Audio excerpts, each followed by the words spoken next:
सिंहासन पर विराजमान इष्ट देव सद्गुरुदेव भगवान के सुंदर दिव्य स्वरूपों को अपने मन मंदिर में विराजमान करते हुए प्रेम सहित मिलकर बोलो जयकार। बोल मेरे श्री गुरु महाराज की जय।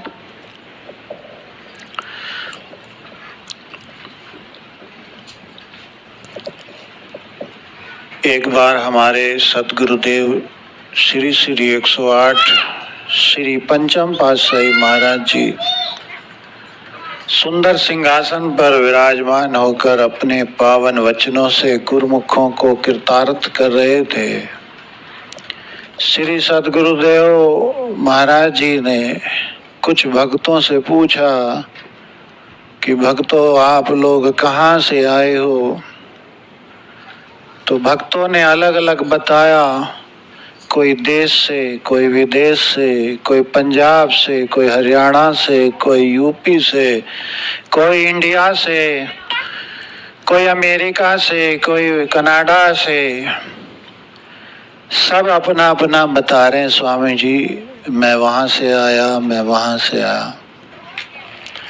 तब श्री गुरु महाराज जी ने फरमाया कि आप एमपी से आए कि यूपी से आए कि पंजाब से आए कि हरियाणा से आए, बिहार से आए, जहाँ से आए, कोई देश से आया, कोई विदेश से आया, लेकिन आपको मालूम है कि श्री परमहंस दयाल जी महाराज जी कहाँ से आए आपके लिए? वो अपना सचखंड, वो अपना बैकुंठ छोड़कर केवल आपके लिए आए हैं। ये कोई बड़ी बात नहीं कि आप इतनी दूर से आए हो, लेकिन आप तो थोड़ी दूर से देश या विदेश से आए होंगे, लेकिन जो सद्गुरुदेव महाराज श्री परमहंस दयाल जी उस दूर से आए हैं, उस सचखंड से आए हैं, उस दयाल देश से आए हैं। बोलो जयकार, बोल मेरे श्री गुरु महाराज की जय।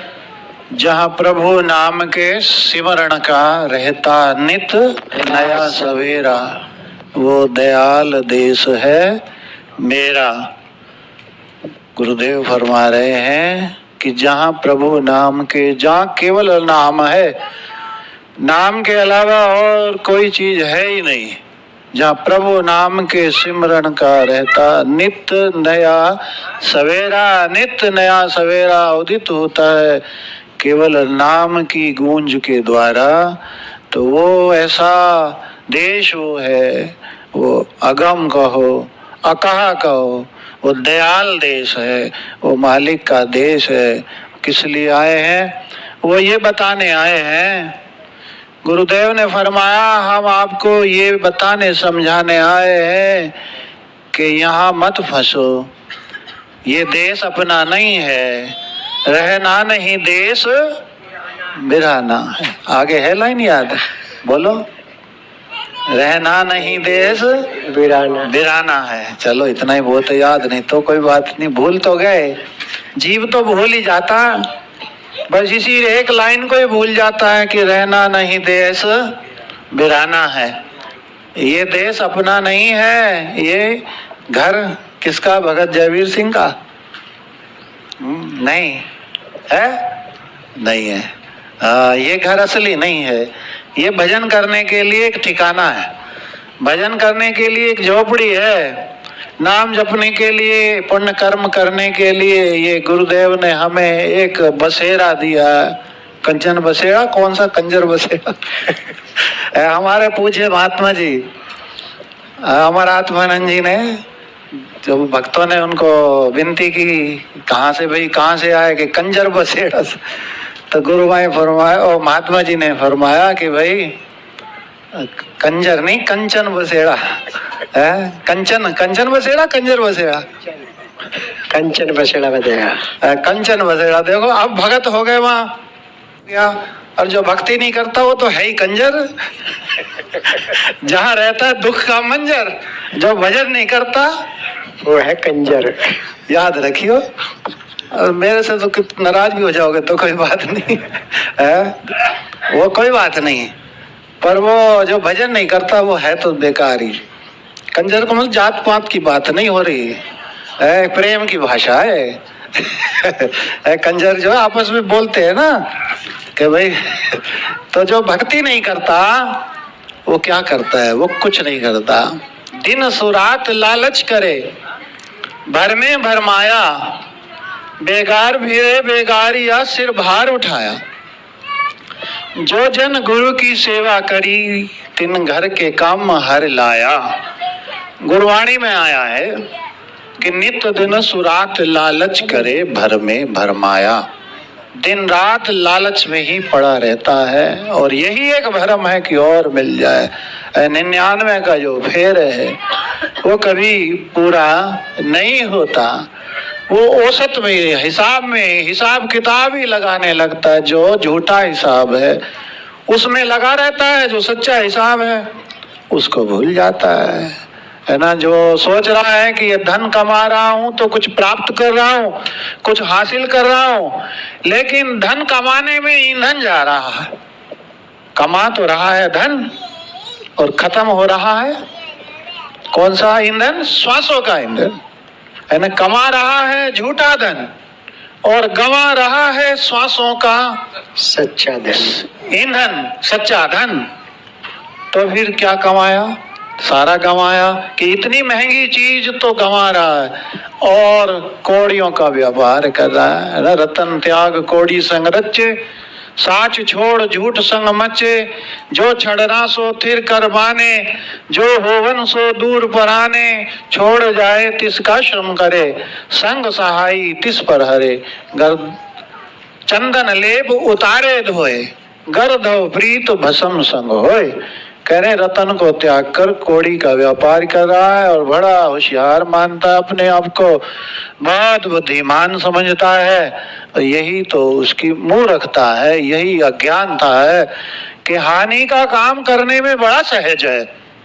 हानि का काम कितना ही करवा लो, लेकिन अच्छा काम, लाभ का कार्य करने में बड़ा जोर पड़ता है, बड़ी कठिनाई पड़ती है, बड़ा मुश्किल। लेने में सौखा और देने में धोखा। सोखा बोलते पंजाबी में, हमारी चाची बैठी, सोखा सोखा है ना, आसान। लेने में सोखा और देने में ओखा। और देने में बड़ी परेशानी होती है, और यही है मन का धोखा। क्या? लेने में सोखा, देने में ओखा। यही है केवल मन का धोखा कि जो ले रहा है उसको समझता है कुछ हासिल कर रहा हूं, लेकिन जो दे रहा है हासिल करना तो वही है। जो अपने हाथ से दे रहा है वो प्राप्त कर रहा है, और जो बटोर रहा है ना, वो लुटा रहा है। बटोरने का मतलब है लुटाना, और देने का मतलब है, परमार्थ करने का मतलब है प्राप्त करना। ये चीज जब समझ में आ जाती है तो जीव का मार्ग बदल जाता है। ये एक विचार है। यही विचार तो गुरु महाराज जी फरमाते हैं। शायद इस पावन ग्रंथ में भी ये वचन आए हों, नहीं भी आए हों, श्री पंचम पातशाही महाराज जी के ये सुंदर वचन है। एक सोच सुख रास है, एक सोच दुख रास। एक सोच बंधन कटे और एक सोच गल फांस। कि एक सोच दुख देने वाली है, एक सोच सुख देने वाली है, एक सोच बंधन में डालने वाली है, और एक सोच मुक्ति का मार्ग प्रशस्त करने वाली है। तो जो गुरुमुखों की सोच है, जो गुरुमुखों की लगन है, ये क्या है? ये सुख देने वाली है, ये दुख मिटाने वाली है, और ये बंधन तोड़ने वाली है। और जो मनमुखों की सोच है वो क्या है? वो दुख देने वाली है, वो बेड़ियां डालने वाली है, वो नरक में 84 के चक्कर में ले जाने वाली है। और वो भी नरक ऐसा जिसे कहते हैं कुंभी नरक, है ना। नरक तो इस जीवन में भी आपको मिलेगा। दारू पी के जो नाली में पड़ा तो नरक में ही तो है वो, है ना। दारू पी के अभी होली खेली है लोगों ने, तो कई ऐसे हैं जिन्होंने ऐसी होली खेली है कि वो कीचड़ में पड़े हैं।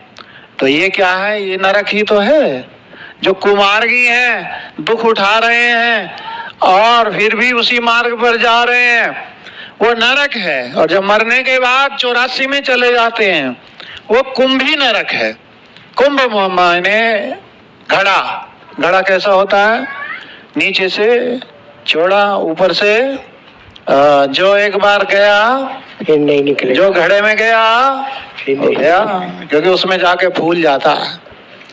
उसमें जाके भूल जाता है। जो मनुष्य जन्म को भूल जाता है, में भक्ति करना भूल जाता है, फिर कुंभी नरक में जाके वो फूल जाता है और फिर वापस आना बड़ा मुश्किल कार्य होता है। लोभी की तो कहानी ही न्यारी है।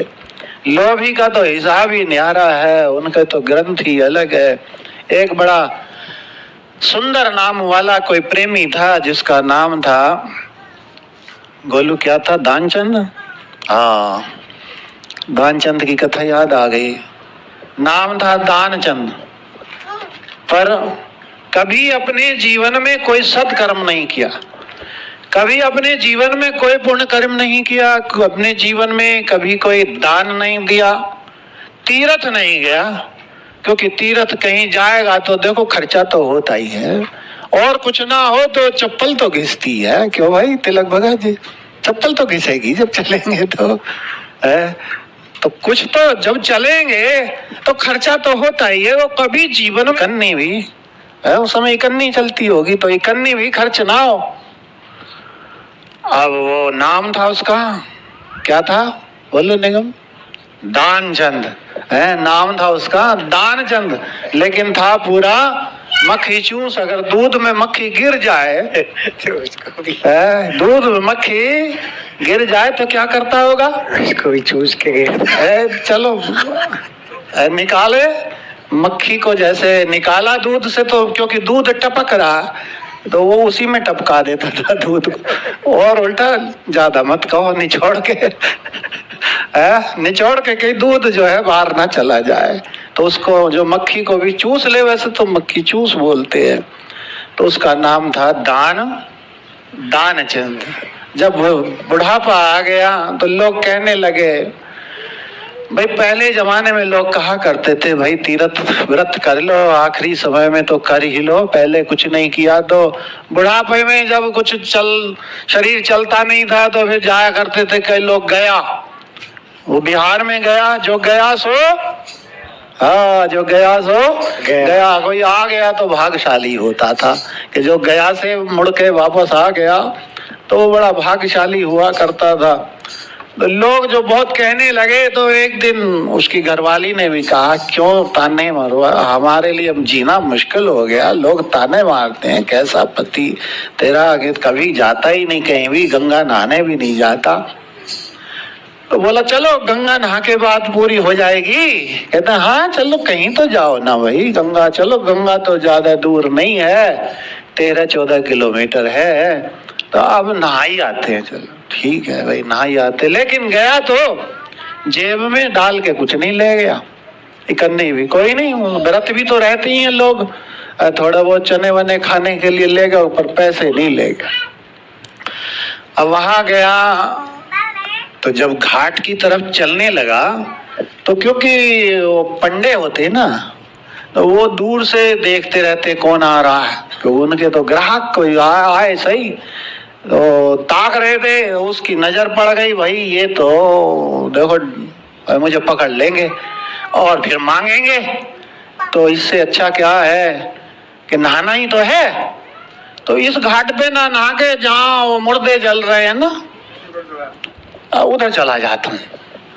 उधर कोई है ही नहीं, कोई दिखाई नहीं दे रहा था पंडे वंडे, तो उधर जाके वो दूर जाके और वहां पहुंच गया। और जब कपड़े अपना उतारने लगा तो पीछे से एक पंडे आ गए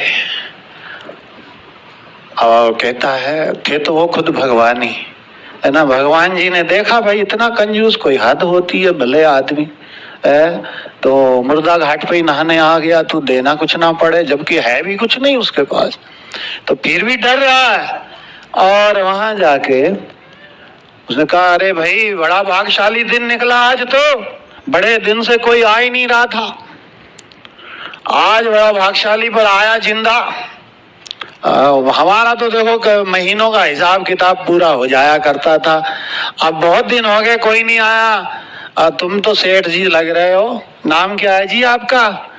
कहते नाम मेरा दानचंद है। कहते आज तो मौज आ गई, आज मौज आई भाई, दानचंद जब यहाँ आ गया तो अब तो मेरा कई महीने का जुगाड़ हो। भगवान किसी को ना भी मारे तो अच्छा ही है, तो मेरा काम चले तो क्या दिक्कत है, कोई मरे तो मरे, ना मरे तो अच्छी बात है। बोले क्या कह रहे हो भाई, तुम कौन हो? कहते कौन है क्या? हम देखो चंडाल यहाँ के, अपना हमारा भी हिसाब किताब। अब बताओ दोगे ना? तुम तो दोगे, दिखाई दे रहा है, तुम तो नाम भी दानचंद भाई, तो बड़ी अच्छी बात है। तो बताओ कैसे कैसे क्या क्या करोगे? बोले देना पड़ेगा। कहते हाँ भाई देखो देना चाहिए, तो नहाने आए हो, गंगा नहाने, तो कुछ तो देना चाहिए। तो बोले देख लो भैया जाड़ा ले लो, मेरे पास है ही नहीं कुछ भी, तो मैं दूंगा कहाँ से?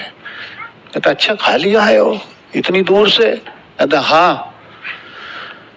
बोले फिर ऐसा कर ले, संकल्प कर ले, उधार ही कर ले थोड़ा वो, तो चलो उधार की बात कर ले, मैं घर जाके ले लूंगा, संकल्प कर ले, राशन पानी जो कुछ भी आपकी मर्जी हो, अपना खूब सारा सा। कहते देखो बहुत सारा तो नहीं, पर फिर भी मन में सोच रहा है, चलो कोई बात नहीं, पता नहीं वहां जाएगा नहीं जाएगा, कहाँ जाएगा। कहता चलो ठीक है उधार की बात कर लेते हैं। उधार बोला देखो मैं एक धेला दे सकता हूँ। कहते अच्छा एक धेला, वो भी तुझसे क्या होगा मेरा? कहते ना बस बस इतनी भाई, इतना ही उधार करना है। चलो ठीक है। तो पंडे कहता चलो किसी बहाने घर जब जाऊंगा तो धर्मपत्नी कोई गुहार लगाऊंगा, क्या पता वही है ना दे दे। ठीक है भाई, ठीक है कोई नहीं, संकल्प कर और मेरे को वहां दे देना। अब उसने स्नान किया, वापस गया, पैदल गया, थका हारा घर पहुंचता है, जाके पड़ जाता है, नींद आ जाती है।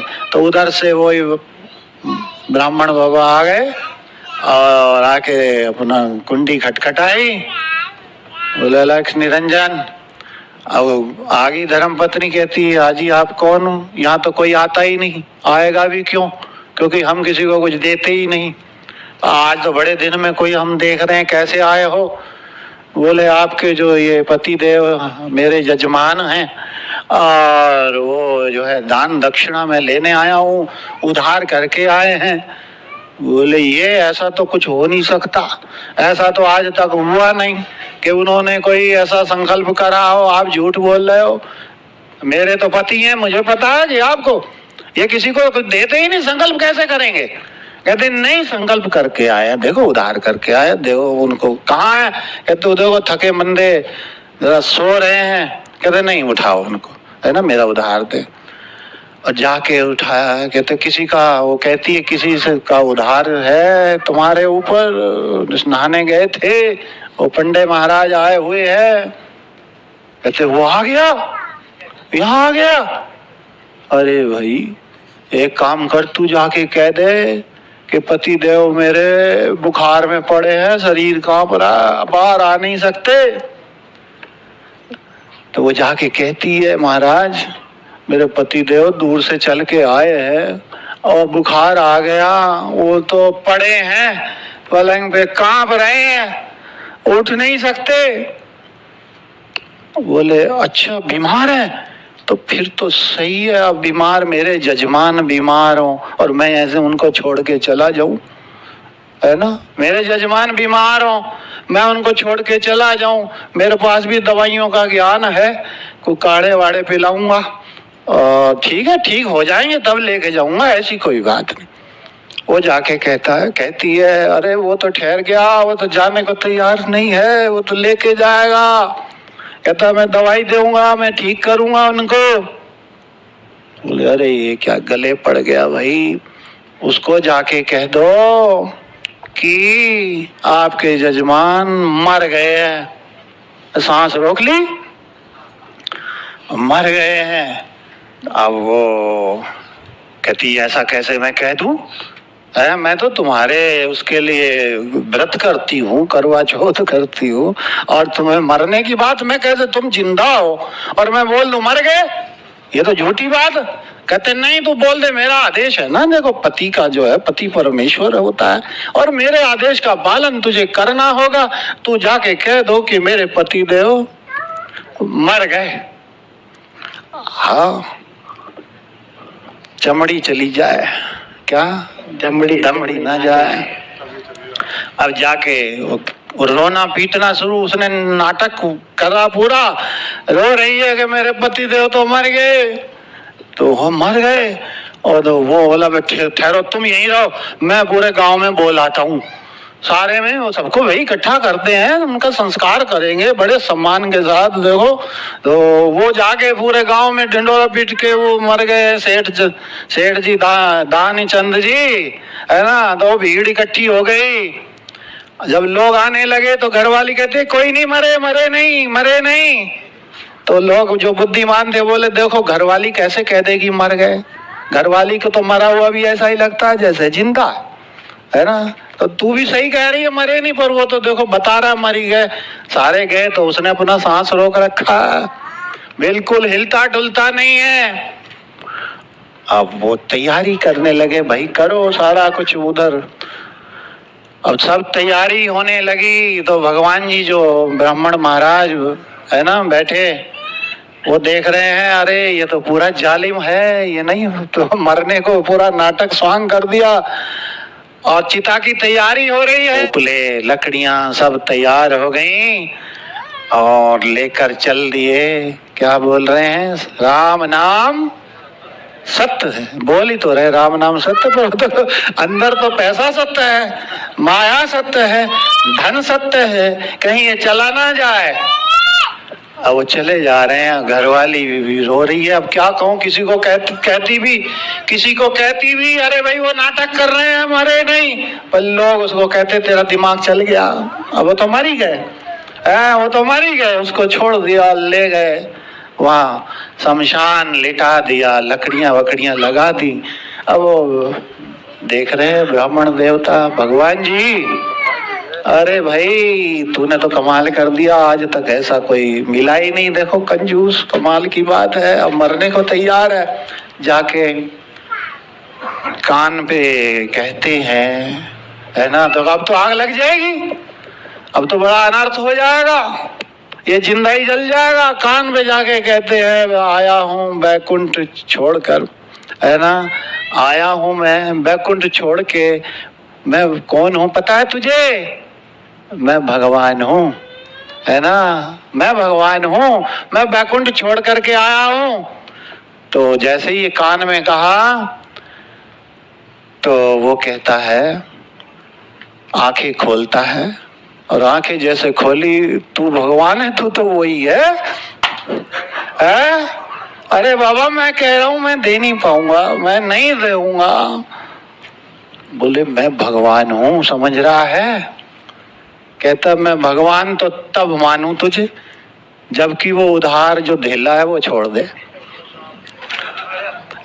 वो नहीं लेगा तब मैं तुझे भगवान मानूंगा, वो धेला नहीं लेगा तब तुझे भगवान। अब क्या करे, सारी लीला उन्होंने अपनी हटा ली। भाई देखो ये सब जिंदा है, उठाओ करो, ये देने वाला क्या, देने वाला नहीं है। एक बाबा जी, क्यों हम भी बोलते रहते हैं, क्यों भाई भगत जी तू कमा रहा है तो कोई भंडारा ही कर दे। नहीं इसे नहीं कहूंगा लेकिन कहते तो रहते ही हैं, लेकिन नहीं, वो अपनी बात पे पूरे हैं, जितना मिल जाए वो अच्छा है, लेकिन चला ना जाए, कहीं चला गया तो बड़ा अनर्थ हो जाएगा। अर्थ का कभी अनर्थ नहीं होता, अर्थ वो होता है जो कल्याणार्थ खर्च होता है, जो परमार्थ के लिए खर्च होता है, वही अर्थ होता है, वही धन होता है, वही संपत्ति होती है। कोई सेठ जी आए स्नान करने के लिए, एक सुंदर झील थी, तो उस झील के किनारे स्नान कर रहे हैं, अंदर घुसते हैं तो डूबने लगे तो अपना हाथ ऊपर उठा लिए। उधर साथ में बच्चे खेल रहे थे, बच्चे दौड़ते हुए आ गए, शोर मचाने लगे, बाबा बाबा हाथ दो, इतनी दूर था कि वो हाथ पकड़े जा सकते थे। तो कह रहे हैं बाबा बाबा हाथ दो, लेकिन वो हाथ देता नहीं। उधर से महात्मा जी एक आ गए। महात्मा जी ने पूरा वृतांत जब पता किया, बच्चों ने बताया कि एक बाबा जी डूब रहे हैं और वो हाथ नहीं पकड़ाते। महात्मा जी समझ गए, बोले भाई तुम जो बात कह रहे हो वो गलत कह रहे हो। उसके लिए तुम ये मत कहो कि हाथ दो, तुम ये कहो कि हाथ लो। क्या बात तो एक ही है ना? हाथ दो, हाथ लो या हाथ लो जी, बात एक ही है। इसने कंजूस ने ना है तो सेठ जमुना दास आज तक जीवन में किसी को दिया नहीं, अब मर रहा है, अब डूब रहा है। और अब भी तुमने जब कहा कि हाथ दो, जो देने का है ना, देने का नाम आया तो हाथ पीछे करेगा। तुम ये कहो कि हमारा हाथ लो। और जैसे ही बच्चों ने कहा कि बाबा हाथ लो, उसने एकदम झपट्टा मार के हाथ पकड़ लिए। बोलो जयकारा, बाहर निकल गया। बोल मेरे श्री गुरु महाराज जी की जय। देने का भाव है ही नहीं। कितना ही किसी को समझा लें, जिनका नहीं होता उनका नहीं होता, और जिनका होता है ना, वो बिना मांगे ही दान पुण्य शुभ कर्म। देना क्या है? जो अपने प्रिय पदार्थ है ना, जो अपने प्रिय पदार्थ हैं उनका समर्पण ही दान होता है। और सबसे बड़ा दान होता है समय का दान। सबसे बड़ी संपत्ति कौन सी है हमारी? वो है हमारे श्वास। अगर हम श्वास गुरु को समर्पित करते हैं तो ये सबसे बड़ा क्या है? दान है। भजन करना है ना, दान सबसे बड़ा कौन सा है? भजन करना, बैठ के, खाली शरीर से नहीं, मन से है ना, श्वासों से जो नाम का सिमरन करना, ध्यान करना, ये सबसे बड़ा दान है। लेकिन ये महादान जो है जिससे कल्याण होता है, ये महादान तभी होता है जब हम तुच्छ पदार्थों का दान करने की आदत डाल लेते हैं। अगर हम तुच्छ पदार्थों का दान करने की आदत नहीं डालते तो फिर श्वासों का और समय का दान भी नहीं होता। हम फिर हिसाब लगाएंगे, भाई सत्संग में जाएंगे तो हमारी इतनी आमदनी है ना नहीं हो पाएगी, मतलब 200, 400, 500 रुपए का शायद नुकसान हो जाए। अगर हम काम करेंगे, खेत में करें, दुकान में करें, तो कुछ पैसे कमाएंगे, और सत्संग में जाएंगे तो वहाँ 10-20 रुपए देने ही पड़ेंगे। तो क्या जब हिसाब लगाएंगे तो इसका मतलब है कि हम कंजूस है ना, हम कंजूस हैं। क्योंकि ये काम तो गुरु का है, देने का काम किसका है? गुरु का है। कर्म करने का कार्य हमारा है। एक प्रेमी श्री आनंदपुर में हमें मिला, मैंने उससे पूछा, परिचय हुआ, कहाँ से आए? कहता मैं पंजाब से आया हूँ। काम क्या करते हो? कहता मैं सोने चांदी का, स्वर्णकार था, सोने चांदी का काम करता हूँ। मैं कहा भाई ये तो दिवाली का मौका है, तो ये काम इस समय तो तुम्हारी दुकान खुली है। कहता नहीं जी, दुकान बंद करके आता हूँ। मैं हर त्योहार पे श्री आनंदपुर आता हूँ, सेवा करता हूँ, लेकिन अपनी दुकान बंद करता हूँ। चाहे शादी ब्याह हो, चाहे दीपावली हो, चाहे कोई और त्योहार हो, चाहे ईद हो, कुछ भी हो, लेकिन जितने दिन यहाँ रहता हूँ, सेवा करता हूँ, दुकान बंद कर देता हूँ। बोले फिर तुम्हें तो भाई बहुत घाटा होता होगा, बड़ा नुकसान होता होगा। बोले नहीं जी, घाटा नहीं होता, यही तो हमें लोभ है कि दुकान बंद रहती है, यहाँ मैं सेवा करके जाता हूँ, तो वहाँ थोड़े ही दिन में है ना गुरु महाराज जी मेरी पूरी पूर्ति कर देते हैं। इतना मैं वह दुकान खोल के ना कमा सकता, उतना वापस जाता हूँ तो गुरु महाराज जी के आशीर्वाद से मुझे प्राप्त हो जाता है। तो जिसको विश्वास है, जिसके मन में श्रद्धा है, तो वो समर्पण करता है। समर्पण वही करता है जिसके मन में श्रद्धा है, और जिसके मन में श्रद्धा नहीं तो वो समर्पण भी नहीं करता। दोनों चीजें तालमेल है। समर्पण करते रहोगे तो श्रद्धा बढ़ेगी, श्रद्धा है तो समर्पण होगा, समर्पण करोगे तो घर में आएगा ही आएगा। क्या है ना? आएगा ही आएगा, मुकद्दर से भी भाग से भी ज्यादा आएगा और भाग के आएगा। और भजन नहीं करोगे, पुण्य कर्म नहीं करोगे तो जो भाग में भी है वो भाग जाएगा। बोलो जयकार बोल मेरे श्री गुरु महाराज की जय। जो भाग में भी है वो भाग क्या होगा? भाग जाएगा। भाग जाएगा। ये दुनिया वाले भाग जल्दी जाते हैं, ये माया हाथ से भाग निकलने के लिए तैयार होती है। इसीलिए तो कहते हैं एक सत्संगी बच्चे की जो थी शादी हो रही थी और शादी में क्या था ऐसा, जो वो घुड़चढ़ी होती, घुड़चढ़ी का प्रसंग आया, समय आया तो महात्मा जी जो उसके थे वो आ गए और महात्मा जी ने आके कहा कि भैया देखिए अब भी मौका है। क्या है? अब भी मौका है, अब तुझे घोड़े पे बिठाएंगे और अब ये मौका है, अब भी भाग ले नहीं तो फंस जाएगा। ये घोड़ी पे बिठाते इसीलिए आखिर वो जो शादी में घोड़े पे जो बिठाते हैं कि अब बेटा फंसने वाला है, धंसने वाला है। कई लोग कहते साल ग्रह मना रहे हैं, मगर साल में जो ग्रह चढ़ी थी, लेकिन ऐसा भी नहीं है। देखो ये तो विधि विधान है, ये तो होना ही है, जो होना है वो तो होना ही है, उसको कौन रोक सकता है ना? रावण नहीं रोक सकता। रावण को पता लग गया था कि दशरथ पुत्र राम जो है तेरा क्या करेगा? वध करेगा। और शादी होने वाली थी किसकी? दशरथ की। रावण बड़ा पुराना था।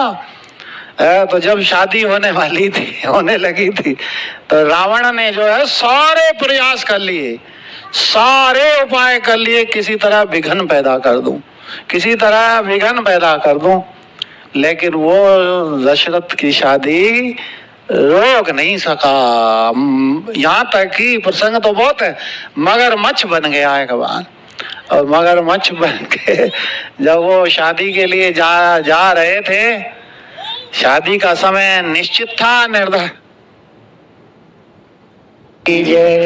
बोलो साचे दरबार की जय, श्री आनंदपुर वासी भगवान की जय। और जिसमें दोनों थे पति पत्नी जो बनने वाले थे, शादी होने वाली थी, दोनों जो थे वो नाव में बैठे थे और मगरमच्छ बन के वो नाव के नीचे पहुंच गया और नाव उलट दी। कोई कहीं गिरा, कोई कहीं गिरा, कोई कहीं गया, कोई कहीं गया। तो दोनों तितर बितर और एकदम से आंधी तूफान आया, समुद्री तूफान आया और उस तूफान में वो दोनों एक टापू पे पहुंच गए।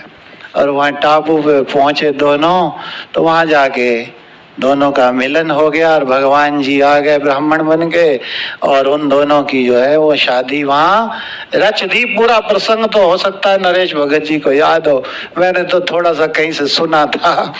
तो ये कि रामायण वाले हैं, तिलक भी रामायण वाला है। लेकिन ऐसा हुआ कि वो दशरथ की शादी क्या हो गई, रोक नहीं सका। रावण जो शक्तिशाली, इतना ताकत